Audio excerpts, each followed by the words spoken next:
Good morning, you're watching Newsx and I'm Vaishali Kohli. Now, US President Donald Trump says he's spoken with Ukrainian President Vladimir Zelensky, adding that he has had numerous conversations on Ukraine. Trump said it would be nice to end the war, claiming it costs the US nothing and that the country makes money, while insisting the issue is not about finances, but about lives lost. He said between 25,000 to 30,000 soldiers are being killed every month. Trump also criticized President Joe Biden, saying he spent $350 billion stupidly. I have Aditya Vadhavan joining me. Aditya, what more can you tell us?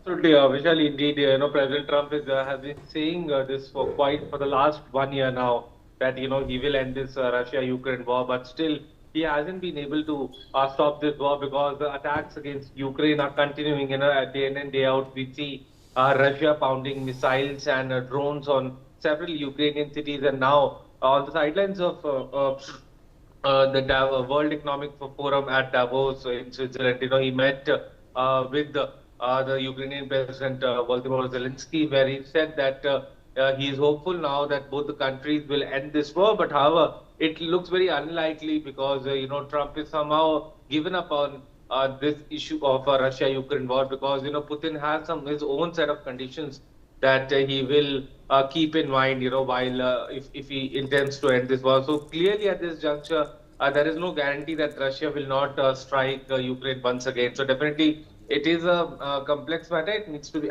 to be seen how things unfold in this matter. All right, Aditya, stay on with me. Now, according to a Kremlin statement, Russian President Vladimir Putin's meeting with US envoy Steve Witkoff has concluded after talks that stretched beyond 3 hours. Witkoff was accompanied by US President Donald Trump's son-in-law, Jared Kushner, as Washington pushes a plan to end the Ukraine war. Putin was seen alongside his foreign policy advisor, Yuri Ushakov, and his envoy for international economic affairs, Kirill Dmitriev. Aditya, back to you on this. Met with his Russian counterparts, and definitely, it will be very interesting to know what strategy now the Russians will take, as far as this Russia-Ukraine war is concerned, concerning the fact, President Putin had the Russian Foreign Ministry and President Putin also said that if, they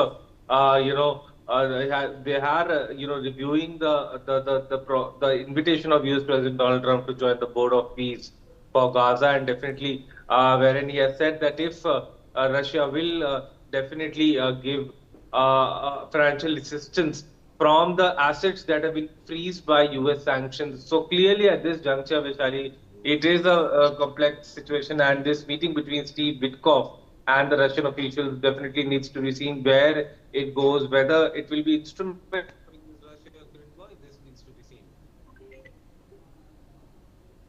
All right. Now, following talks with President Vladimir Putin, US envoy Steve Witkoff and Jared Kushner are set to depart Moscow for Abu Dhabi, where trilateral talks between the US, Ukraine and Russia are scheduled to take place. The motorcade of the American delegation has already left the Kremlin. Aditya, what more can you tell us on this? Well, absolutely, indeed, the motorcade of the American president has left it. So definitely it needs to be seen how things unfold in this scenario, considering the fact that there are concerns among the American side also, whether this Russia-Ukraine war stops or not. So clearly there are complexities involved in this, and it needs to be seen how things unfold in this scenario. Vishali. Stay with me, Aditya. Now, according to Ukraine's Armed Forces General Staff, Ukrainian drone strikes have damaged Russian oil and military facilities in widespread overnight attacks carried out on January 22. Targets included the Tamanify gas oil terminal in Russia's Krasnodar Krai, radar stations in Crimea. Ukraine said there was a direct hit on the Tamanify gas terminal, triggering explosions and a major fire, with damage still being assessed. What more can you tell us, Aditya, on this? Well, absolutely. This indeed is a major attack by the Ukraine on the Russian energy and oil infrastructure. And, this is what Russia has even been doing. It has been targeting Ukraine's energy infrastructure. So clearly at this juncture, it is very essential that, this war stops. Otherwise, definitely both sides are trying, to dismantle the oil and energy infrastructure of each other. Now, this attack by Ukraine on this oil plant of Russia. Clearly, it's very, very concerning because, if these attacks, such attacks continue, the global oil prices will definitely go up. And already we are seeing that there are now trade restrictions because Trump has said that if anyone does business with Russia, there will be some huge amount of tariff on on those countries. So definitely at this juncture, all this makes very complex situation, and it needs to be seen how things unfold in this scenario. All right, stay on with me, Aditya. Now, Hungarian PM Viktor Orban has launched a sharp public attack on Ukrainian President Vladimir Zelensky on social media platform X, calling him a man in a desperate position. Orban's comments came after Zelensky criticized him at the World Economic Forum in Davos. In his post, Orban accused Zelensky of being unable or unwilling to end the war in Ukraine for 4 years, despite support from the US.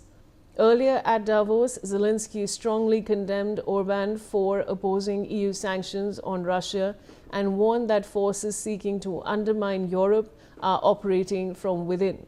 He accused Orban of selling out European interests and called for greater financial and military support from the European Union, including tougher measures against Russia. Back to you, Aditya, on this.